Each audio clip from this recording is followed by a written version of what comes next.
পৃথিবীর অন্যতম বৃহৎ তথ্যপ্রযুক্তি সংস্থা টাটা কনসালটেন্সি সার্ভিসের তাদের নতুন ক্যাম্পাস তৈরি করতে চলেছে নিউ টাউনের বেঙ্গল সিলিকন ভ্যালি হাবে। আজ রাজ্য সরকারের তরফে পুরো পরিকল্পনা অনুমোদন দেওয়া হলো। ঘোষণা করলেন মুখ্যমন্ত্রী। 20 একরের জমির ওপর তৈরি হবে এই ক্যাম্পাস। মোট কর্মসংস্থান 25,000 প্লাস। প্রথম পর্যায়ে 9 লক্ষ স্কোয়ার ফিটের বিশ্বমানের অফিস স্পেস তৈরি হবে, যেখানে কর্মসংস্থান হবে 5,000 প্লাস। দ্বিতীয় পর্যায়ে বাকি ক্যাম্পাসের 15 লক্ষ স্কোয়ার ফিটের অফিস স্পেস তৈরি হবে এবং আরও 20,000 প্লাস কর্মসংস্থান হবে।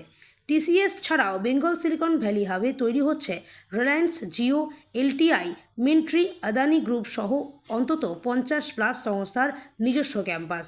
দেশের অন্যতম বৃহৎ তথ্যপ্রযুক্তি হাব হিসেবে আত্মপ্রকাশ করছে কলকাতা।